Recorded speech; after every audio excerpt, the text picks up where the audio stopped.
Мы много раз уже в этой студии говорили о том, что против России ведется мощная информационная война. Как устроена схема распространения глобальной дезинформации? Все ниточки соединили в своем расследовании бойцы движения «Информационный фронт Возмездия». Это большая группа патриотов, которая состоит из бывших сотрудников различных спецслужб и ведомств. На Украине на них объявлена настоящая охота, поэтому им нельзя показывать лица. И вот какие подробности они нам рассказали. На фоне провального, но широко распиаренного наступления ВСУ западный ресурс пропагандистский, который использовался исключительно в этих целях, создавался для этого, Орикс, объявляет о прекращении своей деятельности. То есть с самого начала СВО этот ресурс выкладывал фейковую информацию, завышая потери российских войск и занижая потери украинских войск. Ну и, соответственно, все западные медиаресурсы, которые входят в эту же сетку, CNN, BBC, Forbes признал Орикс в кавычках надежным источником. Начались боевые действия на Украине, его тут же начали раскручивать и через него, так скажем, формировать канал серой и белой пропаганды, то есть официально освещать количество потерь российских войск на Украине. А каналом черной пропаганды занималась огромная сеть созданных телеграм-каналов, таких как Груз-200 и так далее, где распространяли откровенную чернуху, то есть большое количество сожженной техники. Опять же, это вот старый прием, то есть снимать с разных ракурсов, с разными там освещениями и так далее. Вот. Захваченные пленные, допустим, 10 человек, которые снимали в разных помещениях, в разных локациях, потом эти снимки с большими перерывами размещались, каждый раз выдаваясь за новую какую-то группу пленных и так далее. Ну, вот черная пропаганда создавала информационный шум, поток, завязанный на эмоции. А вот такие ресурсы, как Орикс, они распространяли бы якобы аналитическую информацию, подсчете потерь там, и так далее. Орикс создан двумя выходцами из Bellingcat, Стеном Митцером и Остом Ульмансом. Ульманс раньше работал в Janes Information Service. Это компания, частная разведывательная компания, которая является, ну скажем так, дочерней компанией Ми-6, то есть британской разведки. Само финансирование этого проекта имеет тот же канал финансирования, что и его альма-матер, Bellingcat. Это сеть фондов различных благотворительных, допустим, как фонд Сороса, открытое сообщество. То есть, а эти все фонды, соответственно, создавались в свое время через проекты Конгресса США. Давайте поаплодируем бойцам информационного фронта. Они делают очень большую, важную работу, потому что мы понимаем, что там в концепции сетицентрических, многодоменных войн информация – это мощнейший фронт. Смотрите, мы эту схему неоднократно обсуждали. Задавались вопросом, а каким образом вот эта деза глобальная, западная, запускается единовременно во всех топовых изданиях, для них топовых? Как этот механизм работает? Звучали мнения, что отдельные, значит, обозреватели сидят на прикормке, что целые отделы, что это спускается по, значит, принципу этажей сверху, и это делает там какой-то цех. Тут описывается следующая схема. Есть аналитический некий портал, он называется Орикс. Никто, в принципе, не знает ничего про него внятного, кем создан, кто вообще специализируется якобы на инсайдах и расследованиях. И всем в этих изданиях говорят, ребята, классный портал, давайте брать оттуда информацию, вообще цитировать его. Вот. А выясняется сейчас, что портал был создан на деньги и по прямой поддержке Конгресса США и различных дочерних компаний, там, Неда и прочее. И через него сливалась деза. Ее перепубликовывали без ссылки на Орикс. Потому что Орикс ссылался на якобы неназванные источники. Вот эта схема понятна. Выясняется, кто создал этот Орикс. Этот Орикс создал Хиггинс, который создал Bellingcat. Bellingcat уже помойка в плохом смысле прославленная. И по поводу, какую дезу они несли относительно крушения Боинга над Донбассом, по поводу новичка и известного пассажира, по поводу, значит, химатак в Сирии и прочего. Опорочили этот бренд, создали другой бренд. И по этому бренду сегодня приходит понимание. Значит, я так понимаю, брендов будет великое множество, просто надо их на берегу отслеживать, пожалуйста. Не, ну вы абсолютно правы. Я напомню то, что Bellingcat появился как такой ответ западных спецслужб на успех Wikileaks. Да? Вот действительно был первый портал, который вскрывал подноготную того, что делали западные элиты. Нужно было какой-то ответ на это делать. И вот создали Bellingcat, который якобы, как, знаете, такая независимая группа гражданских журналистов и расследователей, которые должны, значит, заниматься изучением того, что происходит. Но на самом деле мы понимаем, отрабатывали методичку, ну, МИ-6 в первую очередь, потому что там это были основными бенефициарами всей этой истории, ну и американцев в том числе. Ну вот, конечно, как вы тоже правильно отметили, этот бренд, с ним все уже понятно, он полностью очернен и опорочен, поэтому создали новый бренд Oryx. Ну вот, эти ребята делали вид, что они занимаются тем, что называется OSINT, то есть Open Source Intelligence, то есть как бы там мониторят соцсети, телеграм-каналы, собирают информацию, подают под некой такой экспертной аналитикой. Ну, кстати говоря, что интересно, вот буквально за последние несколько дней появились заявления о том, что Oryx закрывается.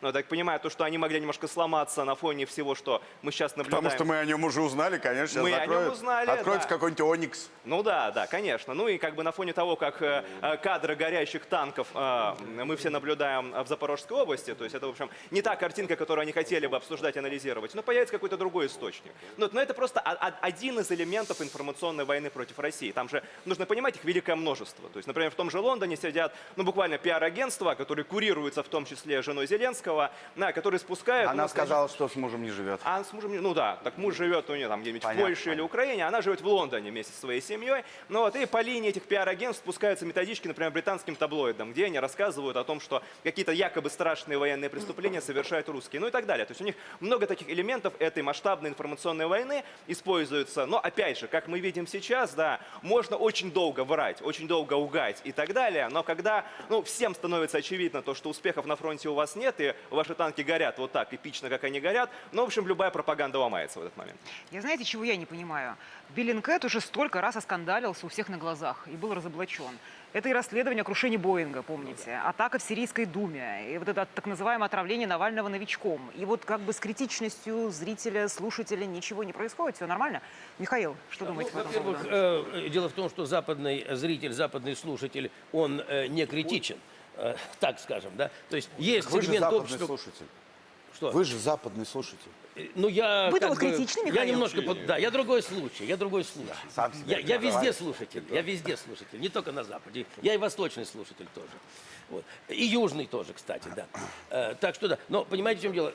Дело в том, что есть какой-то сегмент населения, который вообще не доверяет средствам массовой информации. Это в основном кто за Трампа голосует, такого плана вещи. А остальные слушают CNN, как будто это глаз Божий, понимаете?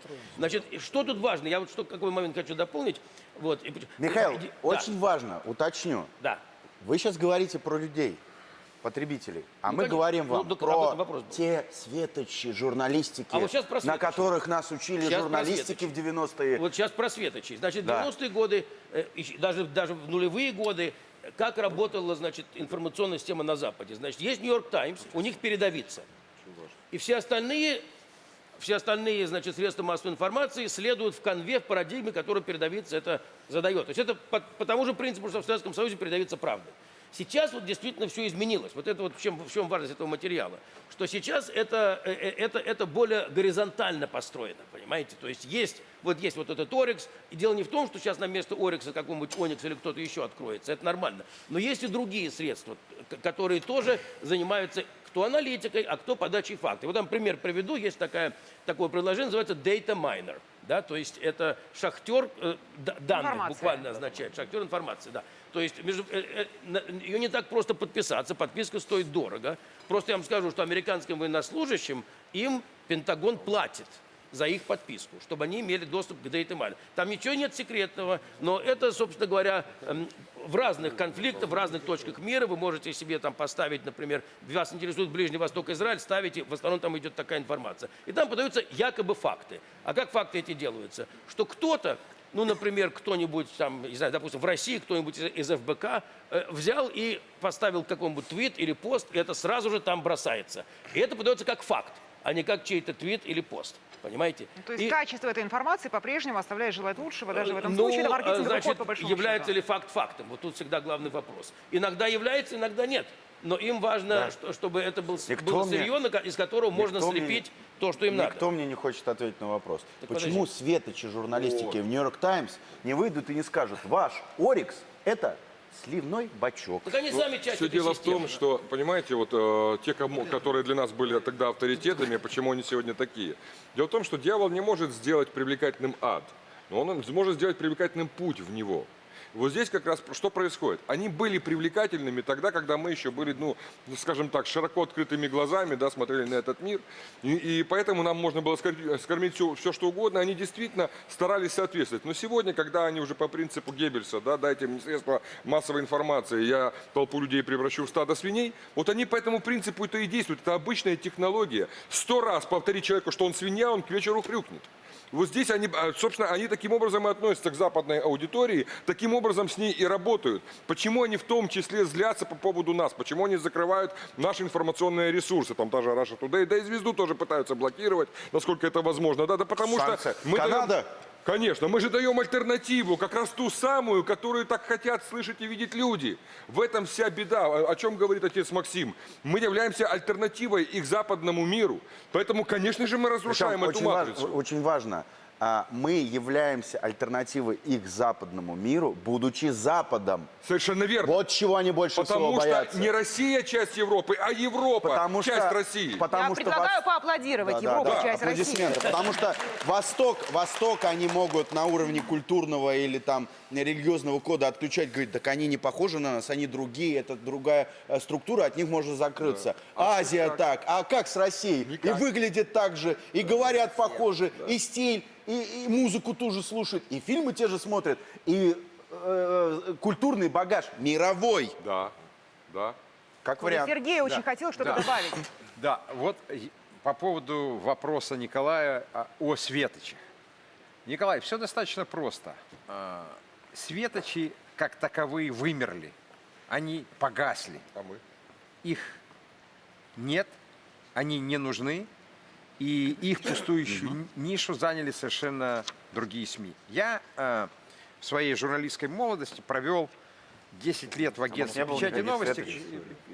печати новости, которая вот занималась, собственно говоря, вот так, в годы классической холодной войны, вот этой вот борьбой. Тогда действительно была, скажем так, вот дуэль имен. Да? Вот там были имена, у нас там был, я не знаю, Генрих Боровик, Спартак Беглов и другие. Тогда действительно были печатные СМИ. И так, что произошло сейчас? Шоковый переворот. Сейчас уже задают тон не вот эти классические СМИ с именами. Мы не можем, кроме Херша, мы никого не можем назвать. А так называемые новые медиа, когда это все Где ушло имен нет, есть в информация, YouTube, в Телеграм-канал. И там вот этот вот планктон, вот эта машкара информационная, да, она, собственно говоря, гонит вот эту вот серую массу. Вот, когда с этим бороться невероятно сложно, потому что этого очень много. Вот это такой рой, понимаете, комариный, да. И он витает, он перемещается, так сказать. Вот это все не структурировано. И вместе с тем опровергнуть это невозможно, потому что непонятно, куда бить. Этого очень много. Помните главный это всё принцип мелко, журналистики? да. Принцип перевернутой пирамиды. Да, Помните, да? конечно. Вот у меня сегодня миссия с вами спорить. Мне кажется, причины и следствия Да вы немножко всегда со мной нарушены. спорите. Объясню, почему. Мне Единственное, кажется, чтоб что причины и согласиться. следствия нарушены. Вы говорите, что были столпы, на них ориентировались, человек нес ответственность за свое имя, сейчас этого механизма нет, и поэтому некачественная журналистика. А я думаю, что схема развивалась следующим образом. Было межвременье, против Советского Союза разрушенного соревноваться особо не надо, Россия в упадке, поэтому чем вы там занимаетесь? Занимайтесь как хотите. Помните Макса из бригады, которого заслали в первой или второй серии, а он выстрелил только в последней. Этот Макс за всю историю самого сериала стал родным, и потом этот родной человек вырезал всю команду, да, всех главных героев.